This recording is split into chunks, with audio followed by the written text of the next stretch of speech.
Raíces del Reino. Aprende historia cristiana de verdad. Podcast para escuchar. Bienvenidos a esta exploración de fuentes históricas. Hoy nos metemos de lleno en un momento, digamos, decisivo. Justo después de la muerte del rey Salomón, por ahí del 930 a.C. Exacto. Es cuando el Reino Unido de Israel, ese que conocemos de David y Salomón, se parte en dos. Sí, los textos que tenemos describen esa fractura. Y de ahí surgen dos naciones, ¿no? Israel al norte, Judá al sur. Hermanas, pero a menudo enfrentadas. Así es. Y la idea hoy es entender un poco por qué pasó esto. ¿Qué fue del esplendor de Salomón y qué caminos tomaron, basándonos siempre en lo que nos cuentan las fuentes? Vamos a desentrañarlo. Parece que todo empieza con Roboam, el hijo de Salomón. Las tribus del norte le piden aliviar un poco la carga que les dejó su padre. Eso costó mucho esfuerzo y, impuestos, ¿no? Exacto. Y la respuesta de Roboam es, tremenda. Les dice algo como, mi padre les puso un yugo pesado, pues yo lo haré más pesado todavía. Una respuesta terrible. Políticamente un desastre. Y eso es lo que prende la mecha. Y ahí entra Jeroboam, que lidera la rebelión. El resultado, 10 tribus se van, forman el reino de Israel, en el norte. Sí. Y en el sur quedan solo Judá y la pequeña tribu de Benjamín, leales a Roboam, a la dinastía de David. Ese es el reino de Judá, con Jerusalén como capital. Una división política que parece, casi inmediata. Pero ojo, hay que mirar un poquito más atrás. Las fuentes sí sugieren que ya había tensión acumulada por las cargas de Salomón. Ah, claro. No fue solo la respuesta de Roboam. No, fue la gota que colmó el vaso, digamos. Y lo interesante con Jeroboam es que su movida no es solo política. Él parece tener un miedo muy concreto. ¿Cuál? Que si su gente, la del norte, sigue yendo a Jerusalén a adorar en el templo, pues sus corazones terminen volviendo a la casa de David, o sea, a Robón. Un miedo a perder el control. Entiendo. O sea, un cálculo político lo lleva a tomar una decisión religiosa con consecuencias enormes. Exactamente. Y aquí viene lo audaz o lo trágico, según cómo se mire. Establece centros de culto alternativos, en Betel y Dan. ¿Y qué pone ahí? Becerros de oro. Algo que resuena muchísimo con el incidente del becerro de oro en el desierto, ¿no? Con Aarón. Claro, tiene ecos muy negativos en la tradición. Totalmente. Y las fuentes lo marcan como el pecado que hizo pecar a Israel. O sea, no es solo una separación administrativa. Es una fractura espiritual profunda, diseñada para cortar lazos con Judá y con el Templo de Jerusalén. Hablemos entonces de ese reino del norte, de Israel. En teoría, parecía tenerlo todo a favor, ¿no? Más territorio, más tribus, potencial económico, hasta una nueva capital, Samaria, que construye Omri. Sí, tenía más recursos, digamos. Pero su historia, según la leemos, es un remolino, una inestabilidad tremenda, 9 dinastías en unos 150 años. Golpes de estado, reyes asesinados, Nadab, Ela, Zimri. Suena caótico. Caótico es una buena palabra. Una falta de continuidad impresionante. Y hay momentos que las fuentes destacan como críticos, ¿no? Como el reinado de Acab y Jezabel. Sí. Los describen promoviendo el culto a Baal, un dios cananeo, y persiguiendo a los profetas de Yahvé. Es el contexto perfecto para que surja una figura como Elías, ¿no? Con esa fuerza. Tiene sentido. Y ahí se ve la conexión, ¿no? Esa inestabilidad política constante parece ir de la mano con lo que las fuentes llaman la deriva espiritual, que empezó con Jeroboam.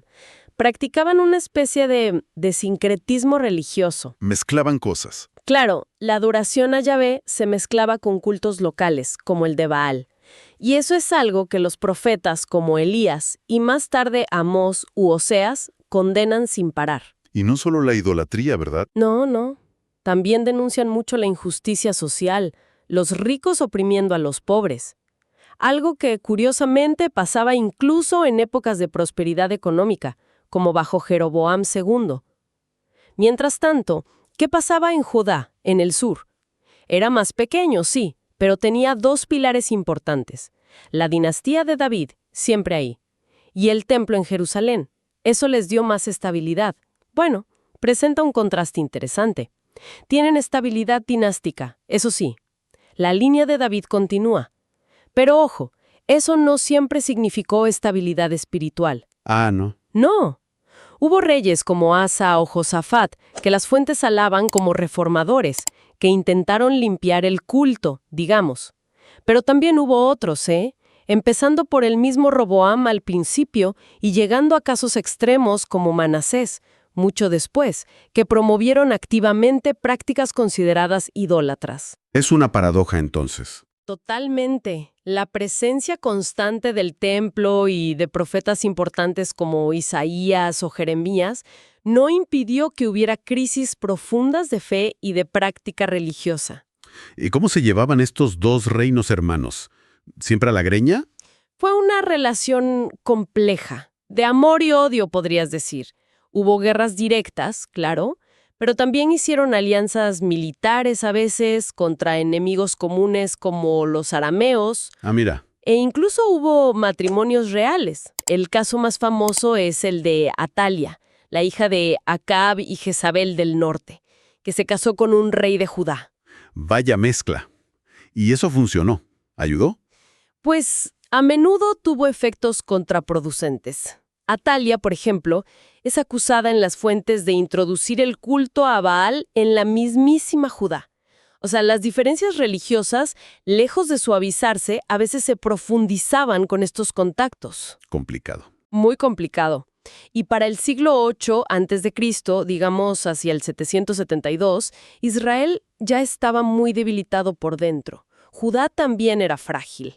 Y en el horizonte, una sombra gigante crecía. El imperio asirio. Exacto. Implacable. Y esa amenaza asiria al final se cumplió.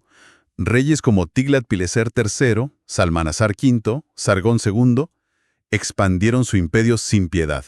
Samaria, la capital de Israel, aguantó un asedio de 3 años, pero cayó. En el 722 a.C.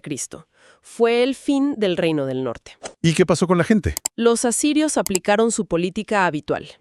Deportaron a gran parte de la población, especialmente a las élites. Los dispersaron por todo su imperio.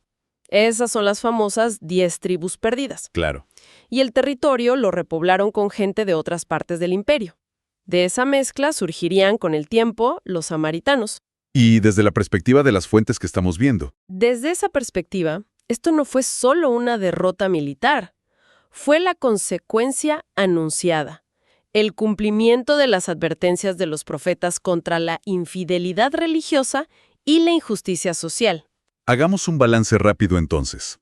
La división después de Salomón creó 2 reinos, 2 destinos.